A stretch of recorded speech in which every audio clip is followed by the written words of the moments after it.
দাদি একদিন বাগানে গাছে পানি দিতে গিয়ে দেখে একটি ছোট্ট নীল পাখি গাছের ডালে বসে কাঁদছে। দাদি পাখিটিকে আদর করে বাড়িতে নিয়ে আসে। পাখিটিকে চাল ভাজা খাওয়াতেই সে হঠাৎ মানুষের মতো কথা বলে ওঠে, দাদি, তুমি আমাকে ভালোবেসেছ, আমি তোমাকে একটি উপহার দেব।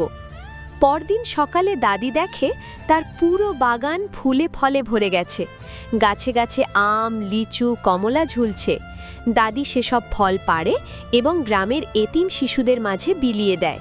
কিন্তু পাশের বাড়ির লোভী বুড়ো সব দেখে ফেলে। সে রাতেই পাখিটি চুরি করে নিজের বাড়িতে নিয়ে যায় এবং জোর করে ধমক দিয়ে বলে, আমাকে উপহার দাও। পাখিটি রেগে গিয়ে তার পুরো বাড়িতে শুধু পচা কাঁচা মরিচ ভরিয়ে দেয়। বুড়ো হাসতে হাসতে অজ্ঞান হয়ে পড়ে, আর দাদি সকালে পাখিটিকে না পেয়ে কান্না করতে থাকে, কারণ কেউ লাইক বা সাবস্ক্রাইব করেনি।